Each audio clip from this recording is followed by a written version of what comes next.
All right.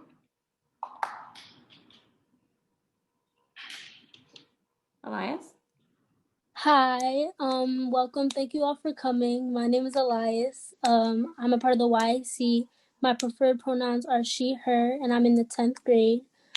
Before we start, we'd like to start off with an icebreaker. So everyone can go around and say their name, their preferred gender pronoun, their grade, and one word that describes what you love about New York. I'm welcome to anybody in the audience who wants to type in the chat. And we can start off with Yohira. Hi, welcome everyone. My name is Yara Alvarez. I'm the acting senior advisor to the executive director and the director of outreach and intergovernmental affairs at the CCRB. And my preferred gender pronouns are she, her, hers.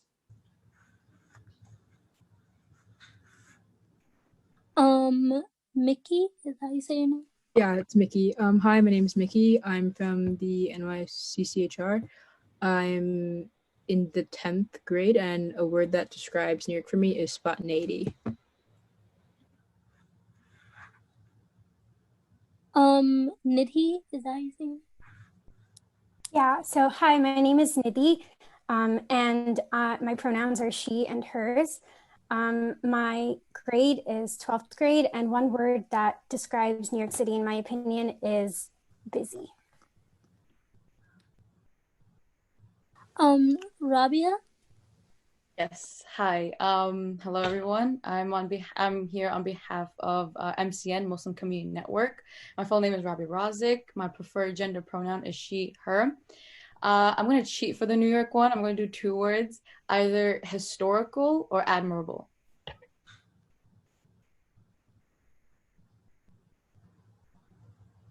No, I'm sorry for pronouncing this name wrong. Is it Sehaj Preet? It's almost correct. Yeah. So my name is Sajpreet Singh, and I am currently senior at Benjamin Cardozo High School, which is in Bayside, New York. My pronouns are he, his, him, and I am representing the Sikh Coalition. Next we have Kanisha. Okay, hi, my name is Kanisha. My pronouns are she, her, hers, and I'm a part of the Rockaway Youth Task Force. And if I had to choose one word to describe New York, I'd say diverse. Niali. Hello, good evening, everyone. I'm Niali. My pronouns are she, her, hers. I'm in the 11th grade, and a word to describe New York is opportunistic. Thomas. Hello, my name is Thomas. My preferred pronouns are he, him, his. I go to the Packer Collegiate Institute. I'm in the 10th grade. And one word I would use to describe why I like New York City is probably the skylines. Hyra. Hi, I'm Haria. I'm acting senior counsel to the executive director at the CCRB, and I'll be co-facilitating with Yohira today. My word for New York is energetic. Miss Chloe Breyer. Yes, hi, Reverend Chloe Breyer, and I am she, her, hers. I'm in like the 150th grade. Sorry, but and the words I would use to describe New York are grumpy, warm-hearted. Those are to me what New York is most wonderful about. Jeremiah.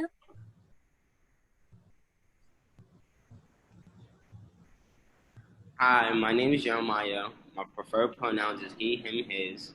I'm in the 12th grade, and one word to use why I love New York would be busy.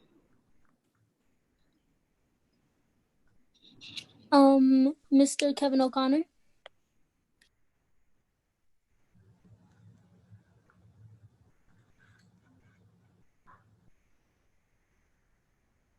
I think your microphone's not working, Commissioner O'Connor.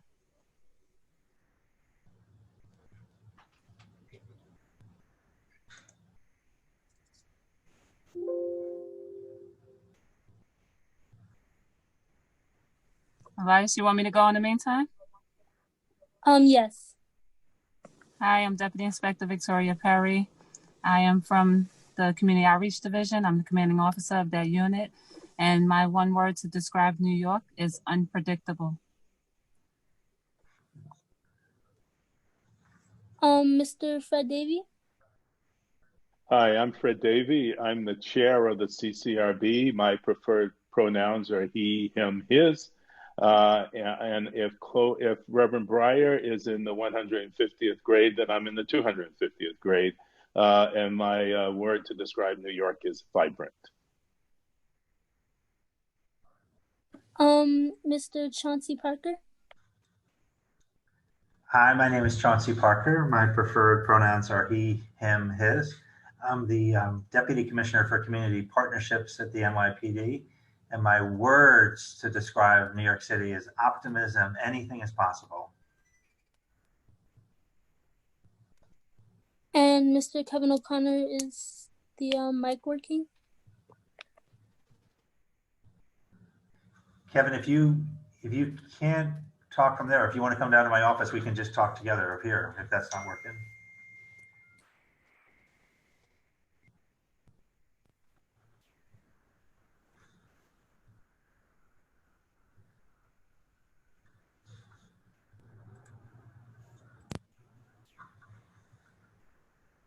Can you guys hear me now? We can. There we go. Now you just can't see me. Now we can see you and hear you. If you get the 15 Zoom calls today, this would work right. So my name is Kevin O'Connor. I'm the Assistant Commissioner of the Police Department. I run the youth strategies. My pronouns are he and him. And I'll use two words: New York City, organized chaos. Yes, New York City definitely organized chaos. So thank you all for participating.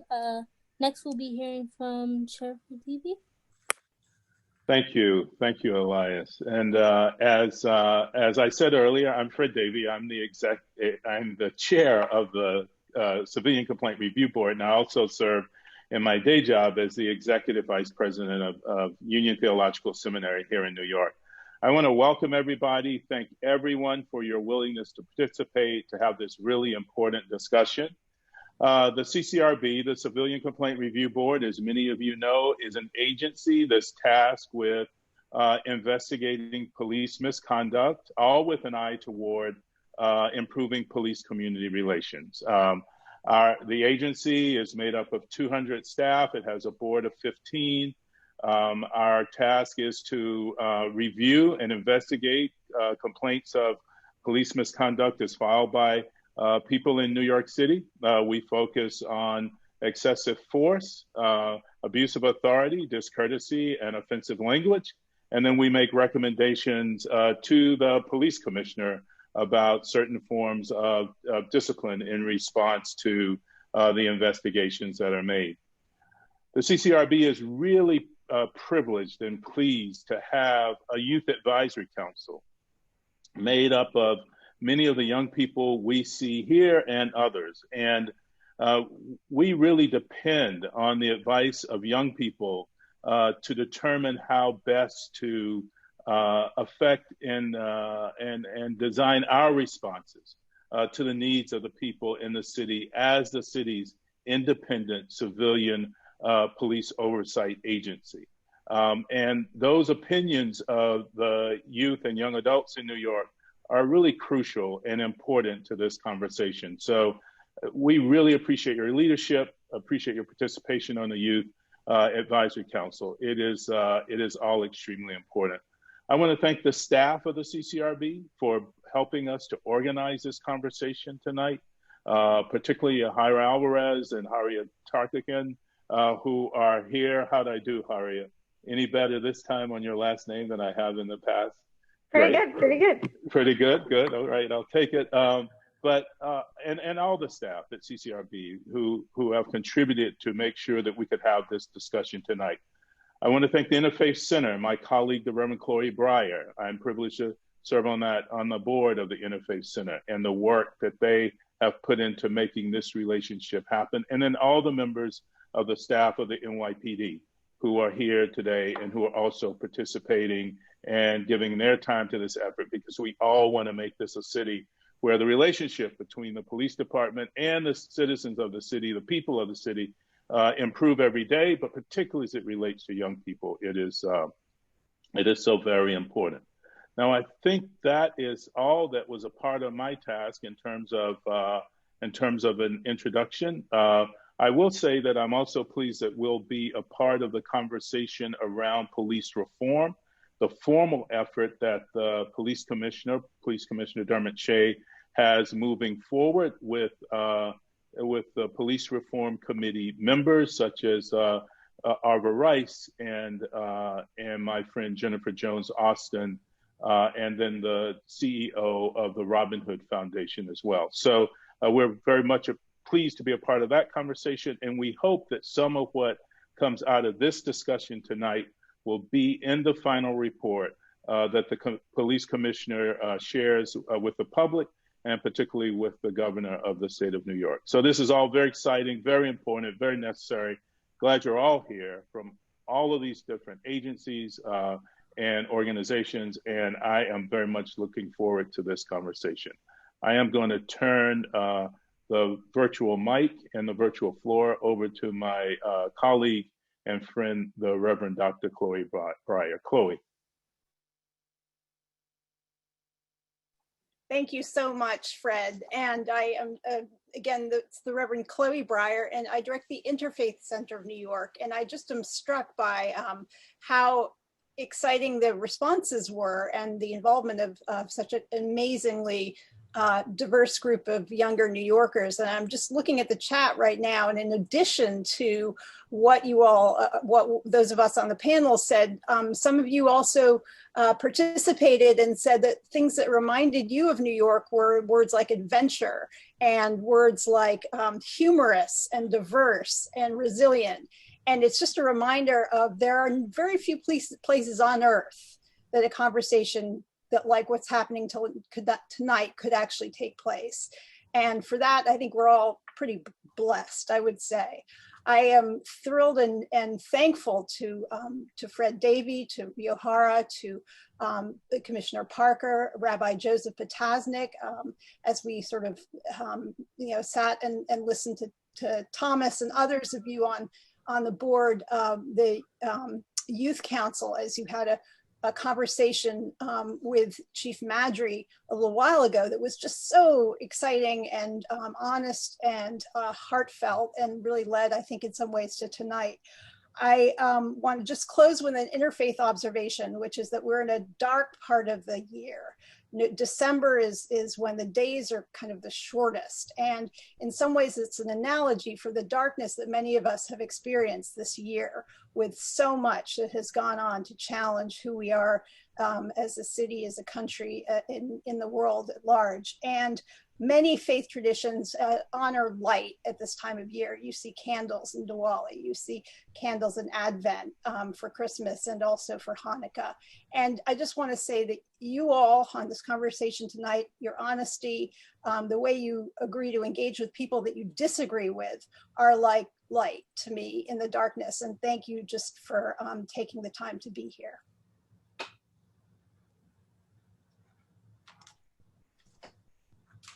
I'd like to turn it over now to Commissioner Chauncey Parker. Thank you, Reverend Breyer, and thank you. The reason why we're all here is because of Reverend Breyer and a call that we had a few months ago that built this bridge between the CCRB Youth Advisory Council and the NYPD that led to that first conversation that you referred to, Reverend, where Chief Madry and the young people had a real honest, direct conversation. I just want to tell you this. I started working in the NYPD about a year ago, spent 30 years or more doing other jobs in criminal justice, but I'm so proud to work for the police department.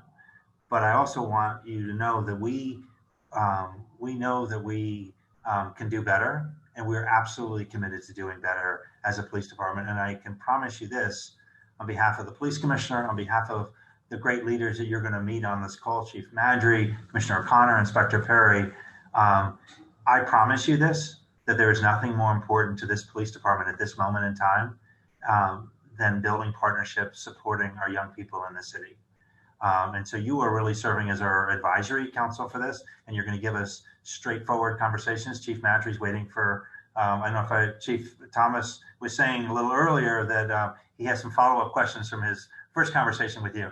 But they're here to answer any questions, hear any ideas of how we can do better. And I'm not asking you just to take this on faith that we have nothing, there's nothing more important than supporting our young people. You're going to see this in our actions, and we're all geared up for this next year. And it's the number one thing that we're working on is to build these partnerships with young people. And I don't think there's anyone more important than the people on this call to help us get there. So I want to thank you for that. It's now my pleasure to turn it over to Thomas, who had this idea of taking a smaller conversation and bringing it to a much wider audience. Thomas. Thank you. So hi, everyone. Thank you all for coming. As I've said, my name is Thomas. I'm in the 10th grade, and I go to the Packer Collegiate Institute. And additionally, I'm part of the CCRB's Youth Advisory Council. I'm very excited for this panel discussion, and I hope this particular discussion and future discussions can spark positive change for youth and police interactions and relationships. I hope that this event informs my ultimate goal of creating a safe space for more regular youth and NYPD discussions where youth can voice their concerns and suggestions for policing in their communities. So moving on, I'll quickly go over a brief overview of how this event will go. So after I finish talking, we will have a youth and NYPD discussion where the youth panelists can ask one question. And then following this, we'll open it up to the audience where the audience can ask questions directly to the NYPD. And finally, at the very end, we'll recap and create our own list of actionable goals. So if you have any questions, ideas, or suggestions, we ask that you hold on to these, keep it in your head, write it on a piece of paper, and you can ask them during the public portion of the event. Again, I'd like to thank you all for coming, for taking your time out of your week to come to the event, and I'm very excited for all these discussions. With that, I'll hand it back over to you, Hyra. Thank you, Thomas. I wanted to just take a moment to discuss some community rules for this discussion.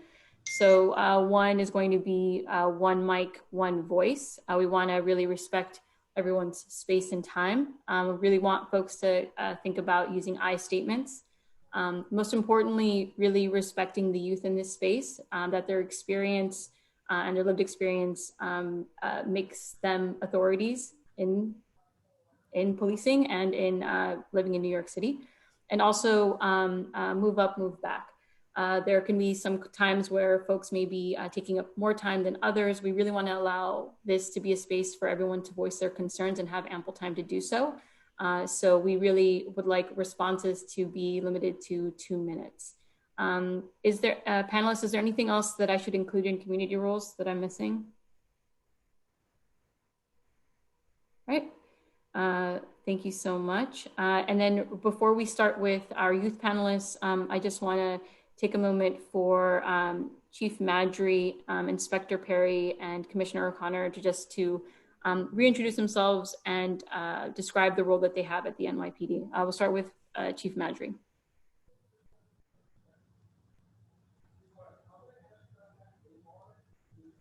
Good evening, everyone. I'm Chief Jeff Madry. I'm the Chief of Community Affairs for the NYPD, role that I've taken over. I've been here now the last 5 months. So, my job is really about, bridging the gap with the police and the community, making sure that, the police are out here interacting in a positive manner, working with our young people, working with all communities, making sure that people know that the police department is more than just law enforcement, that we truly are and can be a positive resource when we're out there in the community doing a lot of incredible things that we do. This is my 30th year in the department. I've been doing this job for 30 years, a lifelong New Yorker, Queens, born in Brooklyn, raised in Queens, still live in Queens, still live in the city. And, I guess at a young age, about 18, 19, actually before that, when I was in high school, the police came into the school. One of the cops encouraged me to take the police test, and I kind of did it on a whim and wound up doing well And then I thought about it after a while. I said, hey, it might be a decent career. And here I am 30 years later. So I'm looking forward to talking to all of the young people that's on here. I see some familiar faces. And Thomas, thank you for your leadership and what you're doing in the role that you're playing here. And to Reverend Davey, and to Dr. Breyer, and to Ms. Alvarez, and Commissioner O'Connor, Commissioner Parker, and to Inspector Perry, my colleagues. Thank you all for being incredible human beings, and thank you for your leadership as well. So I'm looking forward to the discussion. Thank you. Thank you, Chief Madry. Inspector Perry. Good evening. First, I want to say thank you to you all. Thank you for inviting me to this session. I'm amazed seeing the diverse, the young, the energy that you all have at this age. I'm taken aback by it, and I applaud you all because I feel like I just came from that age. I don't have 30 years on the job, but I grew up in South Jamaica, Queens. I went to Springfield Gardens High School, and at your age, this was not an interest for me. So that's why I applaud you all. I'm still in South Jamaica, Queens, and I'm a part of Community Outreach Division working under Chief Madry. And as a member of his team, my role is to actually bridge this gap to soften the climate that we are in today and do so in a positive manner, especially with our youth. Growing up in Queens and dealing with the police, I understand how things can be misconstrued, and I understand how things can be delivered in the wrong way. So with my experience, as well as my ability now by being a part of the NYPD, I hope to change things and make it better and do so in a positive manner with alongside you all, because without you all, I won't be able to do it. So that's my task, my dream, and I'm gonna work at doing so. I have 17 years on the job, and I look back and it doesn't feel like 17 years have passed. How I ended up here, being in high school, I had what I called at that age as a high school student, a nagging mother who told me to take all city exams. So I did so. And prior to coming to the NYPD, I had the opportunity to apply for corrections. Did everything to go into the corrections department. And fortunately, and I say fortunately because I'm happy where I'm at today, they put a freeze and I wound up not going into corrections. And here I am with the NYPD as a deputy inspector with 17 years on. At that time, did I have a want to be a police officer? No. I was a new mom. I just had my son. He was 6 months when I went into the academy, and working in the banking field, they called me and asked me if I was interested in this job. How they got my number, I don't even know. And I said, hey, I need to give my my son an opportunity. So I took the job, and here I am today. I love what I do. I have a different outlook of the police department now, and I hope to gain I hope to have the ability to give you all that outlook too as well. And I thank you for allowing me to be here, and thank you, Chief Madry, for giving me this opportunity, and Commissioner Parker as well. Thank you, Inspector Perry. So before we move to the panelists, we're going to hear just from Commissioner O'Connor, and then I'll pass it on to Elias. Hey, everybody. My name is Kevin O'Connor. I'm a 32-year veteran, just a little bit more than Jeff Madry. I started out my career back in 1988. I had no intention on being a police officer. My dad was a police officer. He made me take the test when I was 16 as Plan B. I was going to be an engineer, and then the market crashed in 1987, so there were no jobs. So I got called by the police department. I was very young. I was only 20 years old, and I never looked back. It was probably the best thing that happened to me. I can't believe 32 years have gone through already. It feels like yesterday. I have a lot of energy, and probably because my entire career has been revolving around youth. I started as a school cop, as a policeman back in Park West High School back in 1991. I was dealing with gangs back then. The gang back then was the Decepticons, and most of you don't know who that is, but that was a spinoff of the Transformer movies. And even today, I deal with a lot of the gang issues that are facing our kids and the young people like yourselves on this call. I ran the Community Affairs Juvenile Justice Division. I started the social media unit on the police department, which I use in training of young officers on seeing what young people are doing and going through and dealing with, because my generation didn't grow up in the social media world. And I started it on a social media site called Skonex, which was pre-MySpace. And yes, I'm on TikTok. Yes, I'm on Snapchat. And I learned from my kids. I have 6 beautiful children. 4 of them are over the age of 20 now, but I have 5 girls. So I'm in charge of nothing when I go home. But I've learned so much from the young people, and I keep that energy going because I deal with the young people. Last night we were in Bed-Stuy on Albany Avenue, where 6 young people were shot at a Sweet 16 last week. And we had quite a few teenagers come out to that meeting. So if you get a chance, go on News 12 Brooklyn and look at the meeting we had last night. Right now, I run the Youth Coordination Officer Program, formerly known as the Youth Officers, and these are specific officers in each command that deal with every issue affecting young people under the age of 18, the good, the bad, and the ugly. And we're trying to have that point person in every precinct to work with young people, whether it's a youth leadership council, the Explorers, or if they come into some kind of custody, or if they're a victim of a crime.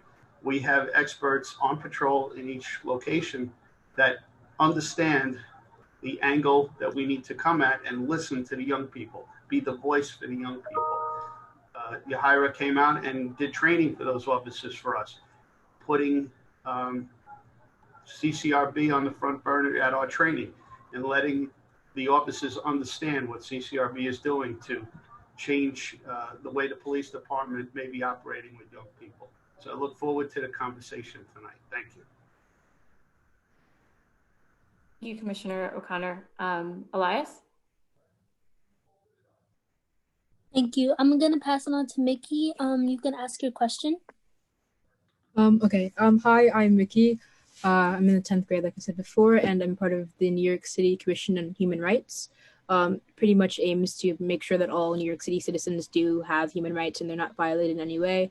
Also gives people the opportunity to file complaints if that does happen or if that is the case. It actually does have one of the most comprehensive human rights laws in New York City, so I think that's amazing. So my question is, do you think that defunding the police is a feasible option? If so, what would you envision that to be? So Yohira, I can help direct it maybe if that's helpful, or you can Sure. have, or any of our panelists, the 3 NYPD leaders. But I would say ask you, Chief Madry, what's your perspective when you hear with the call for defunding the police?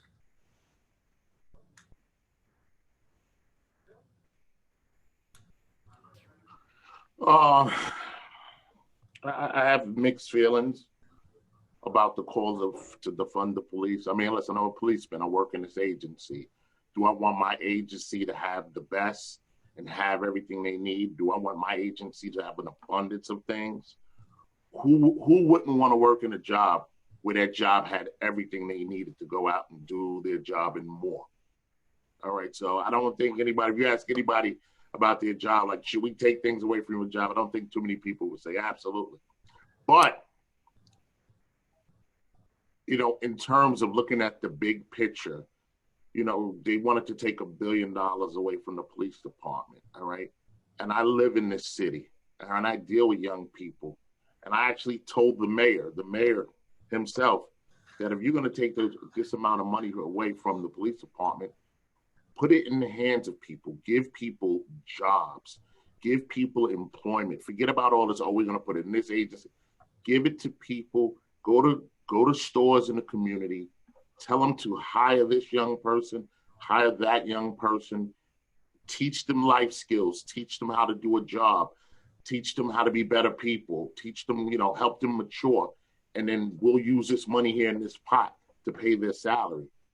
So, you know, at the same time, I want to see that kind of money removed from the police department used in a real powerful way, a positive way. And to me, nothing's more powerful than giving a person a job. You have a job, you can pay for your home, you can pay for your car, you can pay for your education, you can do so much more. So, that's my personal Jeff Madry's personal thoughts. Do I want to see my job stripped of money and resources? No. But if we're going to strip money and resources away, I want it right into the hands of the people who need it, young people, people without jobs, parents, so that way they can and use that money that it'll be beneficial, educate themselves, pay for their homes, help take care of their children, and all of the things that we do when we have jobs. And I would just add that in June, when the call for defunding the police and transferring funding from the police budget was made, Commissioner Shea said that he supports that. He supported it specifically. If you're going to take money from the police department, put it into youth programs. That's what he supported. Resources, programs, but invest in our children. And Miki, do you have any recommendations for them? I actually do. Sorry, I'm scrolling down, but it wasn't actually directed towards defunding, but I think in general for education of police officers, if thinking about critical race theory was a part of that, I think that'd be really interesting, because you can't see the humanity of others when you're policing them if you don't understand how their humanity was defined in the past or in the present. So I think just understanding where everyone's coming from, their perspective, which does have to do with their race and how that's viewed by both society and themselves. So that was, and also revoking, I don't know if I'm going to say the number correctly, but the 1033 program, where military grade weapons are distributed in certain to the police officer. To police officers, I guess. I think that if you're trying to create peace amongst the citizenry, I don't think that's necessary, because it's going to incite fear in others, and that's not what the police is doing. You're trying to help us, trying to bridge that gap. So those were, I guess, my two main additions, I guess. Yeah.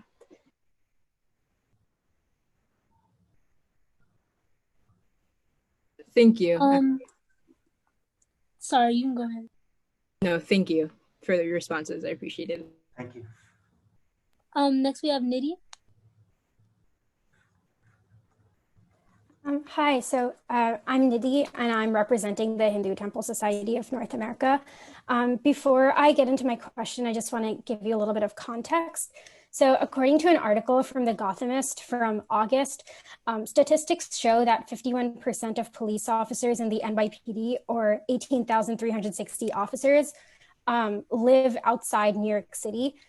This is a major shift from 4 years ago, when 58% of officers lived within the city. And oftentimes people from outside New York City have preconceived notions about certain communities, or like just about city life in general. So do you think that this affects the way they police communities? And has training taken this into account since this shift 5 years ago? Again, I'm going to turn to you, Chief Madry. Chief Madry was a borough commander in Brooklyn North, so both was a precinct commander and also before he has the citywide job of running community affairs, but has overseen a precinct and also many precincts. And so many police officers have been under his supervision. Chief Madry, what's your response to Nidhi's question about where police officers live and what that impact could have? Yes. First and foremost, that was an excellent question. The energy from the young people is amazing. Y'all are so intelligent and so smart. I'm such an old man now. So, but this is something that this question I've encountered many times throughout my career, and I've worked with so many police officers through my career. And I can tell you that I've worked with some police officers who didn't grow up in this city, who didn't live in this city, and they were excellent police officers. Some of the best partners I worked with. There was one of my lieutenants who I used to work with. His name's Jimmy Stevenson. He retired, and so many days I wish he didn't retire, because he would be here with me. He didn't grow up in this city. He grew up in Long Island. But to this day, I still say he's the most conscientious person I've ever met. Someone who really just knows right from wrong gives you this is right, this is wrong, this is right. This is most conscientious person I ever worked with. Can it impact how you work in the city and work in the community? Of course it can. If you never really experienced New York City, if you never really grew up in some of these cities, inner cities, I mean, it's going to be a culture shock. It's going to be a culture shock. But culture shock is something we can get past education by being open-minded, by listening, by learning. It does play a role in it too, but I'm not going to say it's 100%. Like, absolutely. Like, if you didn't grow up in the city, you're not going to be a good police officer in the city. That's a misnomer.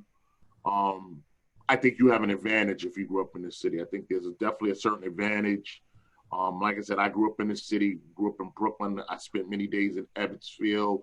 I used to hang out in Harlem. So when I came into the police department, the communities they were not unfamiliar to me. But I can tell you what, I spent many, many years in Brooklyn. This summer on 4th of July, when I was in Harlem, I was in culture shock because it was just so crazy out there in Harlem on 4th of July. I was like, oh man, I want to go back to Brooklyn. So, someone who lived in the city their whole life, I saw things that I haven't seen in years.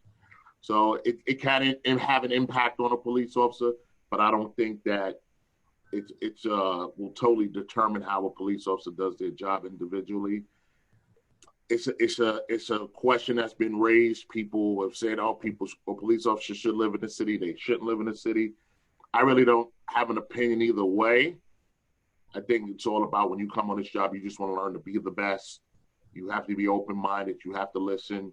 You have to understand history, like the young lady said earlier about education and history. I think that's more important than living in a city or growing up in a city. If you understand history, I'm not even talking about the history of New York City. I'm talking about 400 years ago, 2,000 years ago. We got to really understand history, understand what goes on, what drives this city, what drives race, culture, education, so many different things. I think that's more important than where you live or where you grew up.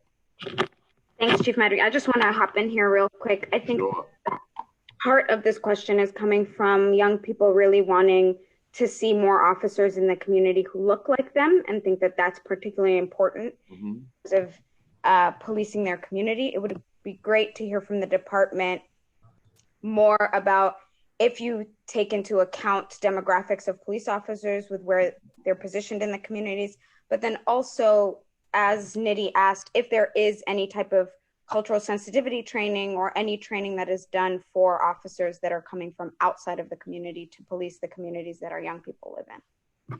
Absolutely. There's absolutely cultural sensitivity training, things of that. I've been out of the academy a long time, but I remember we all had to write papers on different races and different religions. It's part of being in the academy.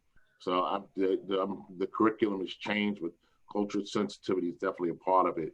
But since we're talking about having, more people who look like the people that, that reflects the people in our communities, when you look at the police department, the demographics in the police department, every demographic has went up except for one: young black men in the police department. All right. We've been at 13% forever. Okay. So I always go out and encourage young people to take this test, young black men to take this test. I always encourage them. All right. You want to see people look like you, but we have to join and be a part of it. And there are a lot of young, qualified young black men who can come on this job and can do good on this job. All right. But they have to take that step forward. People listen to, they have their perceptions of what policing's all about. They've seen things in the community, and it turns them off to police. And I've had my encounters with the police before I came on the police department, and I wasn't discouraged about coming on the police department because I wanted to come on the police department. That way, when I went into communities, and when I first came out the police department, I was working down in Left Rack City. I was 20 years old, so I was no older than the people that was standing on the corner. I was 20 years old, walking up 57th Avenue with a gun and a badge, and I wasn't too much older than the guys standing. I was actually younger than a lot of the guys standing on the corner. and I was able to talk to them and communicate with them. We was able to get to know each other, develop some level of trust. Some people had their arrest out there. But still, if the people in the community want to see that change, to see more people who look like them, we got to encourage our young Black men, our young Black women, all races. They have to come on the job and come and be a part and be a part of the change they want to see. Can I ask, just as a follow-up, Inspector Perry, there are a lot more women in the police department than there were 20 years ago, 30 years ago, and now women like you who are in significant leadership positions. Chief Holmes now is the head of patrol. How do you think that? How is that path? What's your experience with that, and how we build them? I can't agree more with Chief Madry, where he said encouraging people to actually take the job. I respond, well, prior to coming to outreach, well, just even in general in the street, when people stop and talk to me, I try to encourage them to take this job. But when I was out in the precincts and I would be at these places doing enforcement or things like that, asking someone to clear the streets, and they would yell and say to me, oh, why, Perry, why does it have to be this guy? Why it has to be this white guy that's telling me what to do? And I would say to them, because you're not taking the test. If you would take the test, you would probably be on this job right now, and it would be more people like you. So like Chief Madry said, we can't expect out people that look like us to be on this force if we're not encouraging them to take the job. We need more youth to be on our side in terms of wanting to be a police officer, wanting to go and police their neighborhood. And if we can do more recruitment in that aspect to get them to see the positivity when it comes to being a police officer, we will have more people that look like us. I say all the time, if there's a will, there's a way. And I feel I'm a religious-based person. I go by faith, and I feel like there's nothing or no situation that I would be put upon that I will not be able to handle. So we have women all the time that talk about they can't do this or can't do that because they have their families, their kids. And I'm a firm believer that we're not given nothing we cannot handle. So we have to go for it. And I encourage every last one of you that's here. And if you know anyone, any friends or family, we have to tell them that we need them as police officers in our neighborhood, because like she said, having someone look like you or having someone familiar with the area will help you do a better job. I believe that, but I also believe what Chief Madry said. I grew up in the city all my life. And I go to the Bronx, I'm in another country, but I'm born and raised in Queens. But you can put me in Brooklyn and I'm okay.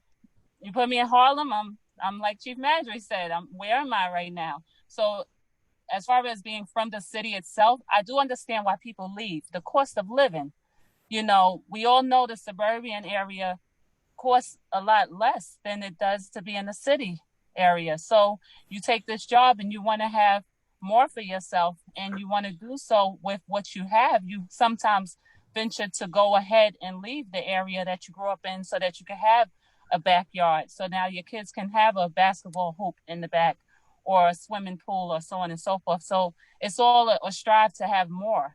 It's more so than to not want to be in the city, because some of us cannot afford it. And that would be my honest opinion as to why we stay or why we leave the community. Thank you, Inspector Perry. And I'm going to go back to Elias. Nidhi, do you have any comments or recommendations? I do. So I think it's a very fair point that, it's not always easy for everyone to afford to live within New York City. But there are ways in which, there can be better police community relations can be built. So I think one reason why the current relationships aren't so great is because we're afraid to approach police officers. A lot of times teenagers especially see a police officer and they automatically, associate them with fear or with getting in trouble. And they don't seem approachable all the time. So a way for police officers who don't live within the communities that they're patrolling so a way for them to, gain people's trust is for them to hold more events like this with, religious organizations and with like community centers. Even if they're on small scale levels, at least they can introduce themselves to people and ask for feedback every once in a while. And I think that would be a really great way to bridge this gap between the general public and the NYPD. That was great, Nidhi. Thank you. Next is Rabia. Yes, hello everyone. I want to first thank all the NYPD members who are here and taking a step forward when it comes to reforming the police system and listening to all these diverse groups. I'm a high school student, 11th, and I'm representing Muslim Community Network. And similar to Nidhi, I will be citing some articles and numbers, so brace yourselves, especially for the people who don't like math. So there are about 3.45 million Muslims in the United States. 22.3 of those live in New York City. Now, these are people who have jobs, they have incomes, and they also want a safe place where they can, worship or a safe place of worship. So there are 285 mosques, and most of these are community built, they're community supported. And obviously to build such a building that holds a capacity of hundreds of people, you need money. And as Muslims, we contribute to the jobs. We are your healthcare professionals. We are the education system. We're your pharmacists. We're your doctors and dentists. But unfortunately, at times, we are also your targets. And I wish there was another narrative. I really hope, I wish I was overstating this, but I don't think I am. Because according to an ACLU article, ever since 2002, the New York Police Department, the Intelligence Division, has engaged in the religious profiling and suspicionless surveillance of Muslims in New York City and beyond. Now, from the courtesy of AP, which is the Associated Press, there was this picture that had a list of countries, ancestries of interest, or countries of interest. Now, these are countries or people, especially mosques, more commonly at mosques, where there will be surveillance. I don't want to, stretch it out, but I'm going to name a few countries that are on this list: Egypt, Yemen, Iran, Pakistan, American Black Muslim, Bangladesh, Iraq, Syria, Afghanistan. As an Afghan Muslim woman, and Chief Madri, I know you mentioned that someone came to your high school one day and they talked to you. I'm sure it was a police officer. That also happened to me when I was in 7th, 8th grade. A Muslim officer came, talked to us. His partner was a woman, and I felt seen. I envisioned myself. I wanted to be a police officer.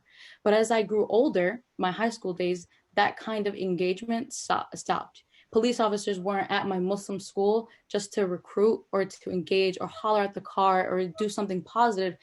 They were there to incite fear. And what the stories I hear from my cousins in my local mosques and people who have gone through this, they're mostly negative.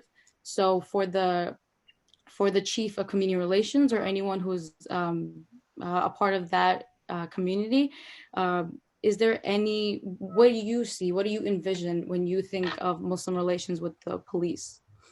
So I'm going to ask, again, I'm going to turn to you, Chief Madri, because of your experience with large communities with different faiths, different perspectives, and how you get people to see each other, and particularly how do we get the police department to see and respect people of all different faiths and backgrounds?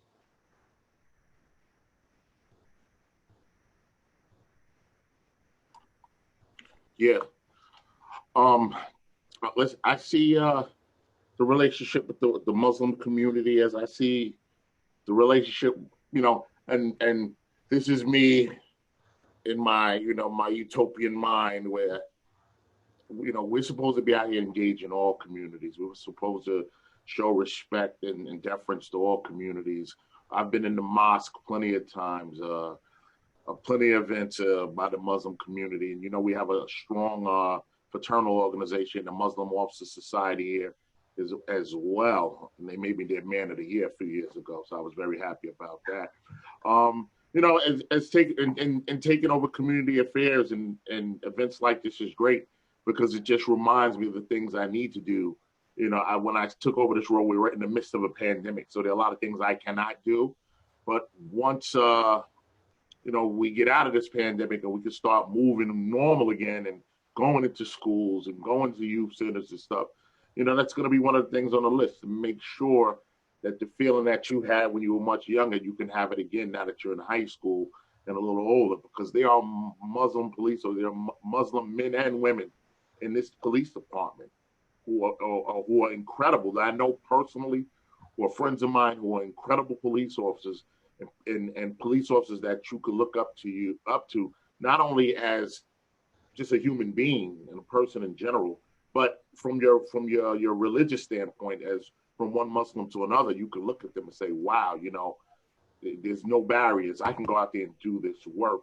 And I think that's what it's really all about, having a department that's very diverse, where we represent all communities, because that's how we learn, that's how we get better, that's how we engage and build trust. So me, I think, and my whole career has always been on patrol, in a uniform, working in precincts. I've been in a leadership role in the police department, a supervisor in the police department for 24 years. I've been an executive in the police department over 17 years, captain and above for 17 years. So, when you're a captain working in precincts, you're constantly doing outreach, working in communities, going to the houses of worship, going to the different community centers. And it's so important. That's how we build relationships. So that's why I guess why I see things the way I do, because my experience on the job has always been in uniform, in the field, meeting people, getting to know people, being accountable to people, and not some of the other jobs that do different things. If I can add on to that. So my community outreach division, we have a immigration outreach unit within it as well. And just so you know, Rabia, we have an Officer Alam, Muslim female, who works diligently within the Muslim community. And also Captain Rana, he's the commanding officer of the 84th Precinct. Just the other day, on Wednesday, the day before Thanksgiving, we joined up with Alibaba Restaurant and gave out food, where they handed out food until they had no more, out on what was that, 38th Street and 2nd Avenue. And I could tell you, we're constantly doing outreach. And like the chief said, COVID has restricted a lot, but I also was in school safety community outreach division as a sergeant and as a cop. And we went into schools and we did those orientations that you spoke about, with speaking to the classes and things. But I will tell you, it changed as the years went on, where we mainly focused on schools that had high violence. So you probably didn't see us as such in so many places, because we were trying to gear our attention to the areas that needed us most. And we never stopped, and we're still doing it today, but obviously limited with COVID being in place. But we've been doing it for years, and we're going to continue to do so. And it's just at a different scale right now with the pandemic. And I'm glad you mentioned that. And hopefully one day I can even introduce you to Officer Alam. She will be pleased to come out and speak, or even join the forum if we do this again. When we do this again, I would definitely include her. Rabia, any recommendations? Yeah, so this recommendation is mostly in support of disregarding the narrative that the police does not want Muslims, or the police could be a little bit violent to Muslims based on religion. I think that, Officer Alam and seeing people, this kind of goes back to what we're talking about, seeing people that look like us. That's a really, really great aspect. But also, like in high schools and stuff, hopefully when the pandemic is better and stuff, we have block parties, and you guys can partake in those block parties. And when you guys talk to youth, you guys shouldn't just limit to what you do. Also, let's humanize the police. Talk about the day, talk about the students, talk about how schoolwork, this and that. Just get to know each other and enforce empathy, rather than these strict guidelines, etc., that can be deemed as a bit fearful. But that's all. Thank you guys so much. Thank you. Thank you. Kanisha? Okay, hello everyone. Just to reintroduce myself, my name is Kanisha, and I am a part of the Rockaway Youth Task Force, which is a member-led organization working with youth in Rockaway to build power. We focus on food justice, educational justice, criminal justice, and civic engagement.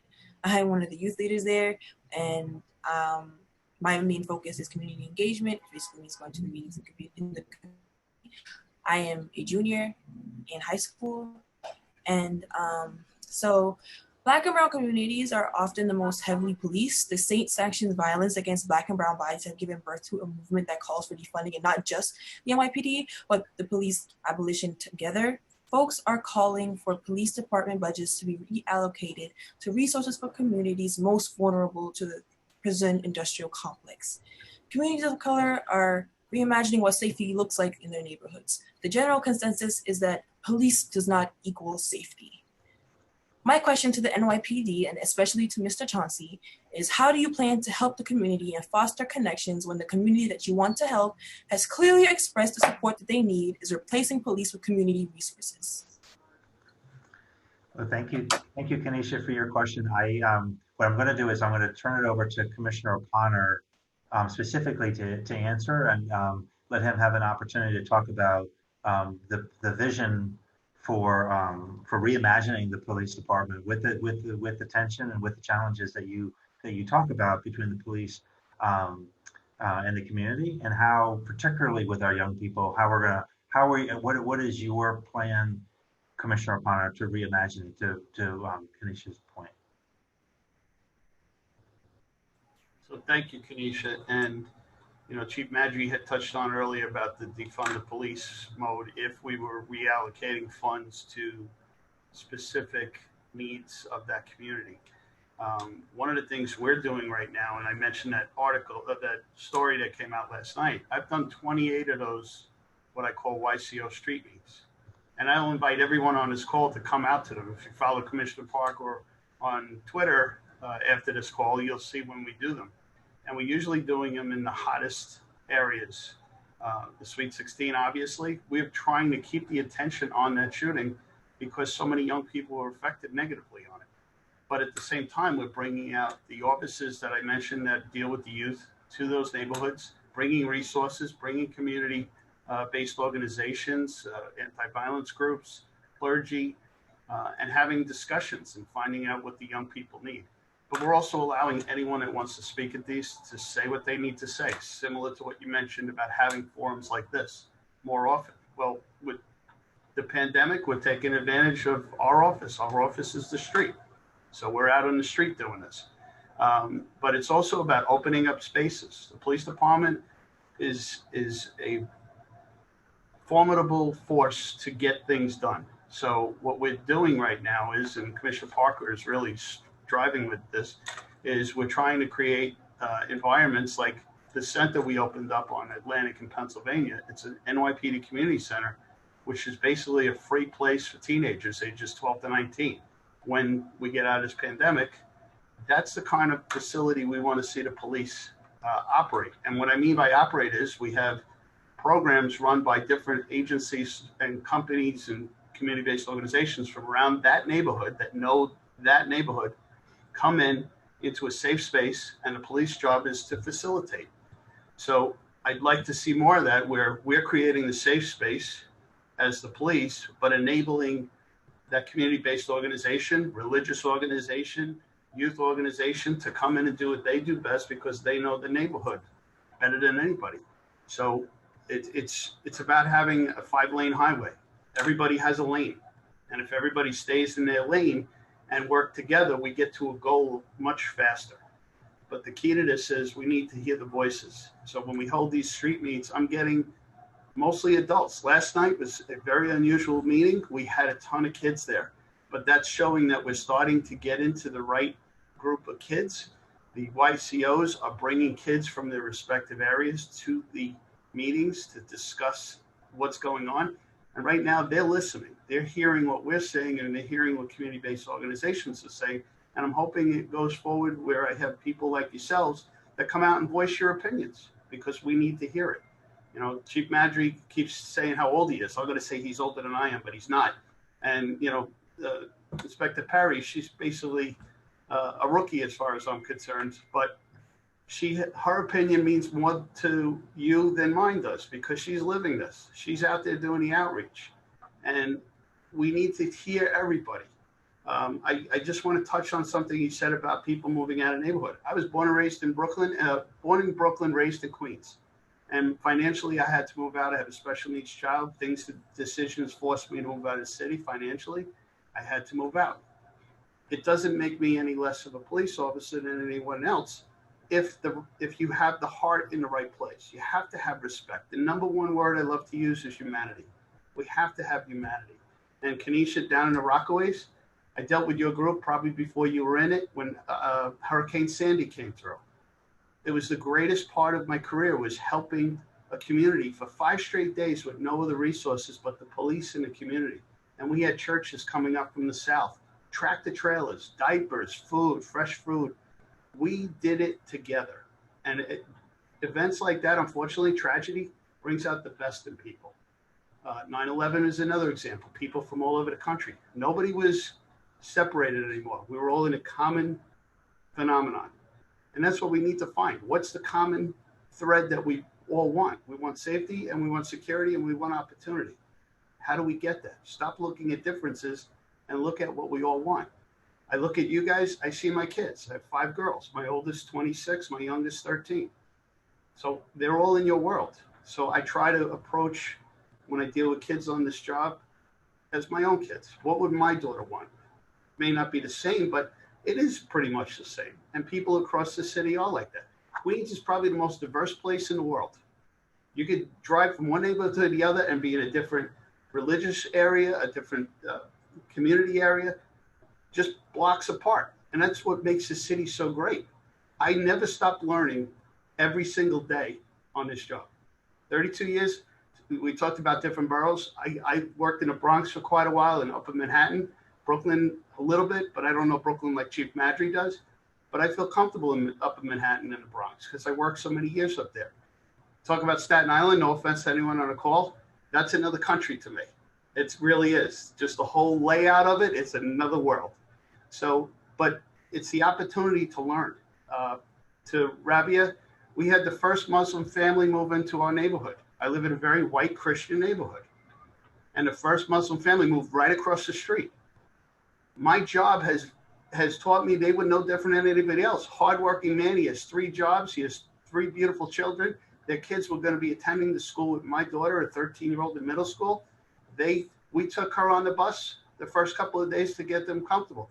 I've been invited to 4 family events in the last 6 months. That's more than my own brothers and sisters invite me over to.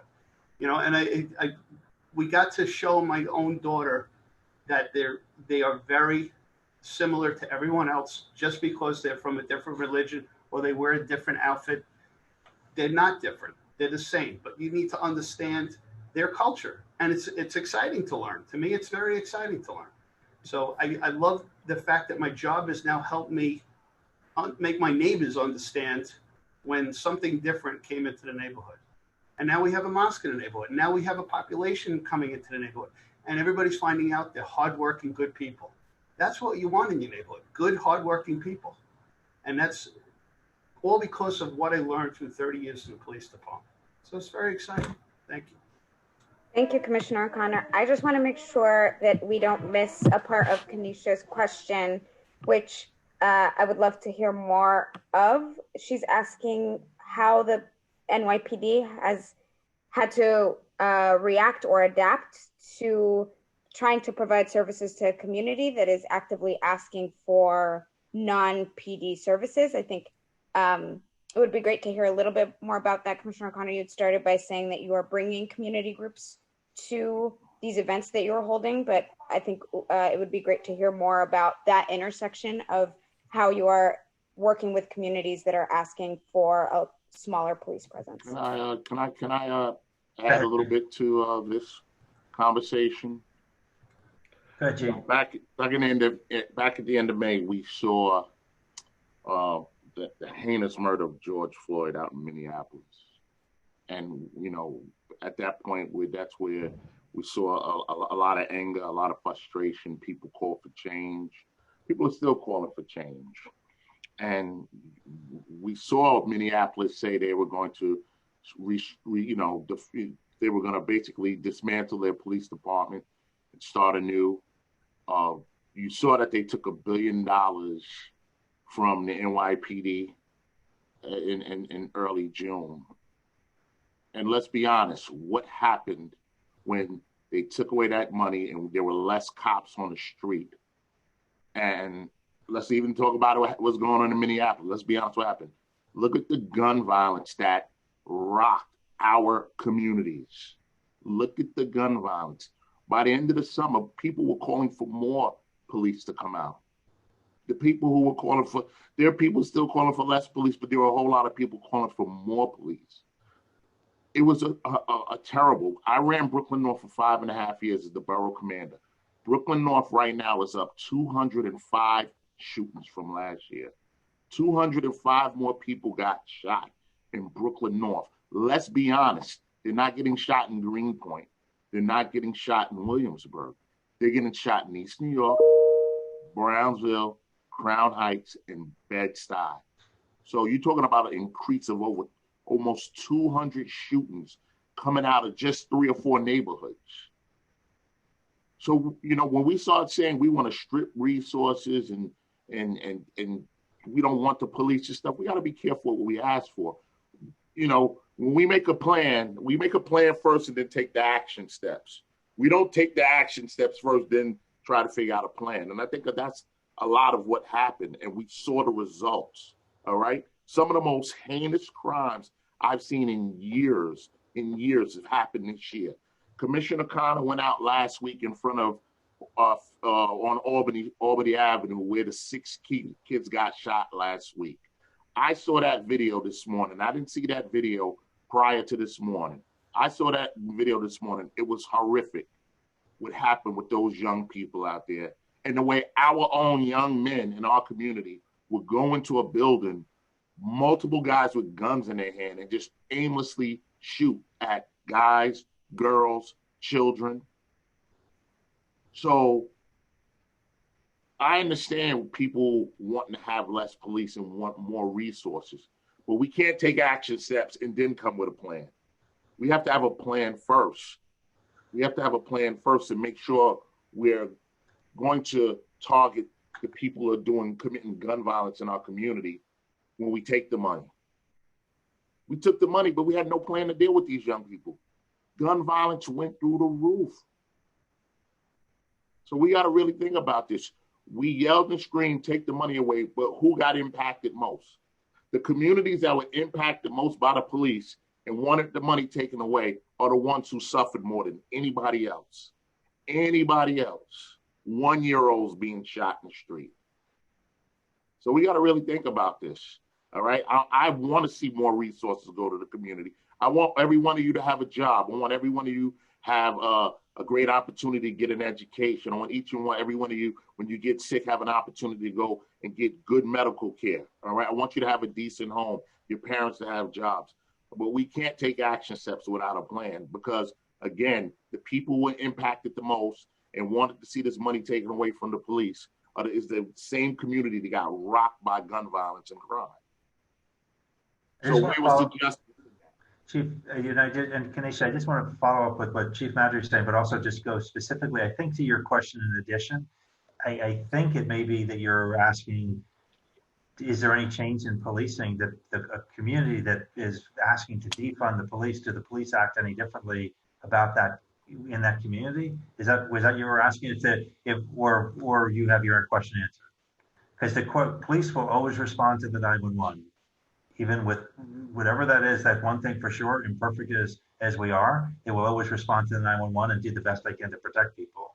But has your question been answered? No, it has not. No mention of non-police resource police with community, replacing police with community resources have been mentioned. By these resources, I'm including more support staff for schools such as nurses, guidance counselors, paraprofessionals, restorative justice practices. By restorative justice practices, I mean social workers and more social workers who will help build school community, peer mediation that will help build school community and make our young people feel safe in these schools, especially students of color, because I can guarantee you as a student of color myself, I do not feel safe in my school community with police around, because as I said before, police does not equal safety. Quality healthcare that is local, mental health service providers, counseling, affordable housing with reliable maintenance, management, and libraries. I would just like to bring attention to the fact that the school to prison pipeline each year costs more than $746.8 million with a minimum cost of $397.6 million. These are the direct costs. I would break down the numbers, but I don't think I have enough time for that. You know what? And Kanisha. Excuse me. Oh, sorry. No, go ahead. Go ahead. You want to add some more? Because I want to just try and give an answer. So, NYPD personal training, yes, arresting young people, suspension hearing offices, alternative learning and suspension centers, additional direct costs of an unknown amount, such as court, lawsuits, security cameras, metal detectors, truancy sweeps, summons, enforcements, jailing students, EMS transfers, patrol officers, in law school space. 92% of Black or Latinx students are arrested while only being 67% of the school population. This amount of money is being used each year just for schooling alone, just for high school students alone. So I would like to bring attention to that. And if you're wondering about funding, or where the money is going to be coming from, there are more different ways that these things can be handled, and there are different ways where you can allocate the funding to help your students off the streets, as you say, so that they don't end up shooting people. Thank you. Yeah, now I hear some of your points, and again, $1 billion was taken from the police department, but what was the plan? And this is the question I'm answering your question. What was the plan? The police department was not responsible for making that plan, all right? We have community leaders, elected officials, and stuff who have to make that plan. But my whole point is they took the $1 billion away from the police department, less police officers in the street, and look at what the result was. If we're gonna take the funding, we have to make sure there's a plan in place, all right? Our leaders, our elected leaders, our different city leaders have to have a plan in place to make sure that we're going to properly use this money so that we don't see a spike in violence, where we don't have to have more cops in schools. We can have the social workers in school. But what was the plan? Like I said, we're not responsible for that plan, but our leaders have to be responsible for that plan. I have a child in high school right now as well, and I want to see her get those resources as well. But our leaders have to have that plan ready to go.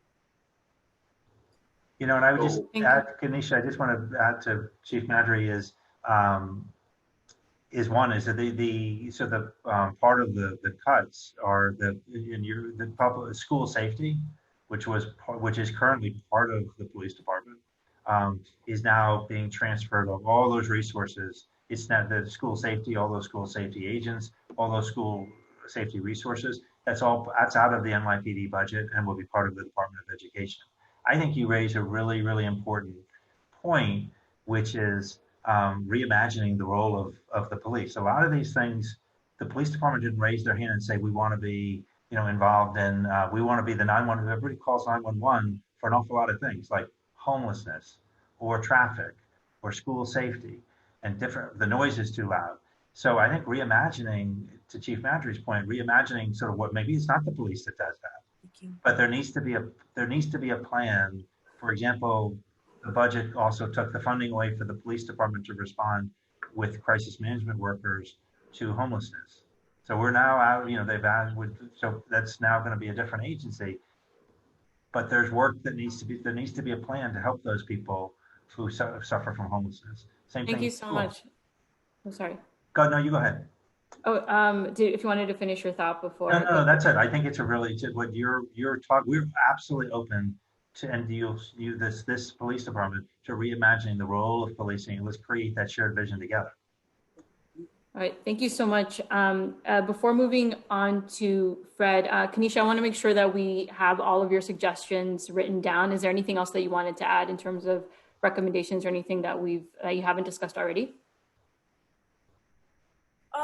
No, not really. All the things that I've mentioned is what many communities and many organizations have been fighting for a long time. So all those things coincide with a lot of other organizations, and I can tell you about that from firsthand. I honestly still don't feel like my question has been answered completely, but for the sake of time, I will digress. Thank you so much, Kanisha. And then we'll just be hearing from Chair Davey really quickly before moving on to Elias. And then, yeah. Thank you, Hira. I'm going to have to do another meeting, and I again want to thank the Youth Advisory Council, all the young people here, for your contributions to this discussion. I just want to say that your questions, the things that you're proposing, the ways in which you're pushing the envelope here will all help us to reimagine how we do policing in New York City. So 10, 20 years from now, we hope we will be doing it in a way that really has improved the entire community's relationship with the NYPD, and some of these more contentious issues that we've had to deal with over the decades will at least be diminished significantly. And everyone will feel safer when seeing an NYPD officer as opposed to some of what we are hearing tonight. But these discussions are absolutely crucial to our getting there. And I want to thank you as young people of New York City for your leadership. Again, I want to thank the representatives from the NYPD who are here, who are listening and responding, and for your dedication and commitment to the city. Thank the Interfaith Center and Chloe Breyer again, and then the Police Reform Committee of Ms. Arbor Rice from the New York Urban League, Jennifer Jones-Austin from the Federation of Protestant Welfare Agencies, and Wes Moore from the Robin Hood Foundation. I want to thank all of you, and I hope all of this goes into making this city the city that we all truly want it to be, a city that we all love, and a city where the police and the community have the kind of relationships that we all respect. So thank you. I will talk to you, Hira, and we will follow up as is appropriate. But thank you all, and I hope for a continued robust, good, and productive conversation for the rest of the night. Thank you. Thank you, Chair. And before moving to Elias, I know that we're shooting for 7 o'clock to open up the forum. For those in the chat, you can raise your hand and we'll elevate you as panelists. I want to remind folks that it's only for youth that are 10 to 18. With that said, we are really excited to hear from 3 more panelists. So with NYPD and your responses, if you can please keep it to 2 minutes. But panelists have their allotted time to ask questions. So Elias? Thank you, Kanisha. Next, we're moving on to Nali. Good evening, everybody. I first want to start off by saying that I'm very impressed with all the conversations that are being had between the youth and the board. My name is Niali Johnson. I work with the Options Program as a youth ambassador and facilitator. At this point, I think we are far past the point of repetitive questions and political answers, and way overdue for actions that not only involve the input of the board, but of the people and the youth. My role with Options personally has allowed me to give my input on how we can better our community and ourselves, how we can improve our social media and our websites to better connect with those who are interested in learning more about Options and what we have to offer. Since there has and probably will always be a disconnect between the police and civilians, I believe it would benefit our goal of bridging the gap between the people and the police if we were to put this program out, as well as work with other programs who are here on this call as well, who may also have the same goals of change. I'd also like to thank Greg Roberts from the Police Foundation, the board members, Chief Madry from Community Affairs, and Jason Anazagasti for even believing in our program. However, since this is a discussion about the youth having a voice, my question to you, specifically Chief Madry, is in what ways can we expand or create youth programs within the NYPD and beyond, especially in low poverty areas?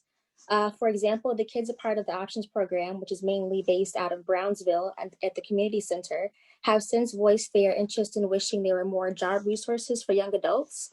And now we have our program Learn to Earn, which gives kids an opportunity to make money, but also teaches them a variety of things, from how to identify and manage their emotions through emotional intelligence, as well as being financially responsible. amongst other things in the program. But personally, I don't feel like we just stop at that. We need more programs like that reach even more kids and young adults. According to the NYPD citywide crime statistics for the month of September, gun arrests were up by 98% compared to 2019. Unfortunately, these statistics are not abnormal. It's something that we commonly see, but why is that? Why can't we turn crime preventable by giving young adults the resources that they need so that they don't feel like they have to turn to criminal activity? What officer can they turn to or trust when they feel they might be about to make a bad decision? For far too long, we've had people in positions of power stuck to an old or conservative way of thinking, and with more listening coming from them and you guys, we can at least attempt to form a connection between the people and the police. Thank you. Hi, Ali. Thank you. Thank you for your wonderful comments and thoughts. And the program, I see you have your options background up there, and it's programs like that we're trying to increase. And like I said, it's been a real difficult road for me because, you know, they said, here, community affairs, this is the work we want you to do, and this is the work I want to do, but I can't do much of anything right now because we're still dealing with the pandemic. So, you know, in the meantime, we're still trying to push. So we've been actually discussing the options program, how we're going to make that bigger. The youth center, which, you know, we can't really use it right now. So we say it's underused, but we really can't use it. When I first got to community affairs, which was in June, and we thought especially in New York, when we saw the pandemic going the other way, and we thought we would be able to open up and do things. And, you know, we had with the advent of the YSD, the Youth Strategies Division, the youth officers, I thought we were just at a great opportunity. A great opportunity was getting ready to start, where we're going to go out to the communities, you know, really drill down and get into the communities, get into the areas where we know we have problems, and talk to young people, engage young people, invite them to the center. Like I told the youth officers throughout the city, I said, hey, take your vans, take your buses, bring kids from all over the city to the youth center. Let them have, you know, we do some basketball and they can work out. We can have conversations like this. I wanted the youth center every Friday night to be a party in there for young people, a party where you can come, listen to music safely with the officers. We're making sure you have a good time. You know, these tough conversations, we need them. But a lot of times it starts with the good things. When we have the good things and people say, hey, you know what, the officers are right. It kind of makes it easier for us to have these conversations. All right. We have a whole lot of things. And Deputy Inspector Perry's on the call. She's been doing things with young people. She's been doing her program where she's doing career development and resume writing. She's been bringing groups of people down to One Police Plaza, the police headquarters, where we have a room where it's a classroom where the kids can use the computers, and she's doing certain things. We have our youth officers and community affairs officers all over the city doing different things to try and, you know, just close the gap with the police and the young people. Throughout the summer, I've opened the doors here to 1PP just to do things differently. Book bag giveaways, community events right on the property of 1PP. The principal right here, Murray Bertram, came to me and said, I'd never seen this before at 1PP. Y'all are doing events. And I said, it's just trying to bring cops in the community closer together. We have a lot of ideas, and, you know, we listen to young people like you to help build on these ideas. We'll work with other community partners to do this tough but necessary engagement to make sure that our young people understand that we are trying to listen, we're trying to learn, we're trying to get better.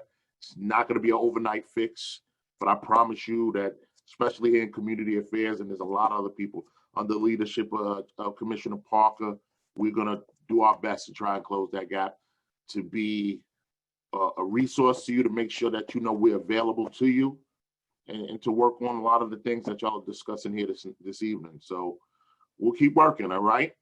Inspector Perry, you want to add anything with that about what you're doing with community outreach? So in regards to the career workshop, unfortunately, we had to stop it because of COVID and not having the ability to be in the classrooms right now, but we're going to continue it when the time comes forth. And I urge you to partake in it and even share it with your friends and colleagues. It's a community outreach at nypd.org. That's the email address that you can sign up for the workshop. We will have the running list going, and we will call you to confirm your spot if you're interested when it starts back up. Again, it's community outreach at nypd.org. That's just one of the different mini workshops we're looking to continue and do. And I want to also let you all know, I think it was Kanisha when you were talking a little earlier, and you said something about the police are,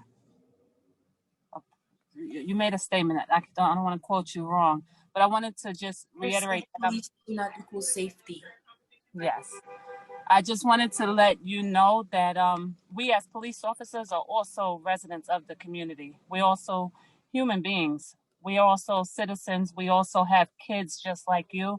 I have a 17-year-old son that goes to Erasmus High School who has to go to and from just like other people's children, or you, should I say.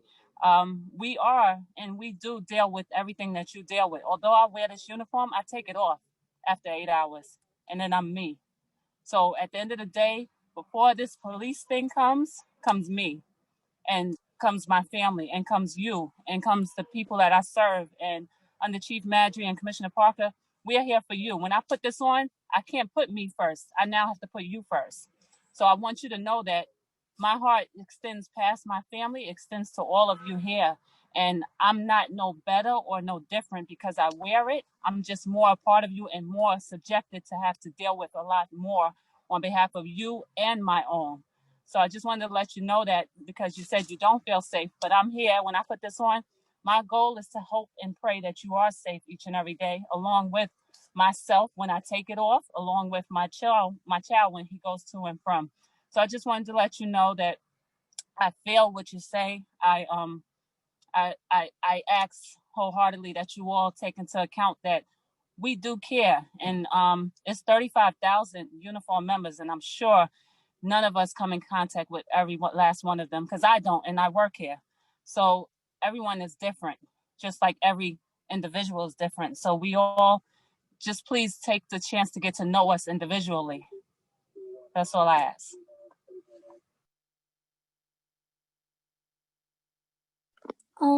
Niali, any comments or anything? I want to highlight what Chief Madry said earlier about defunding and putting the funds into the right places. I definitely agreed with that. In my speech, I did talk about the gun rates going up, so I resonated when you said that it was mostly in low poverty neighborhoods.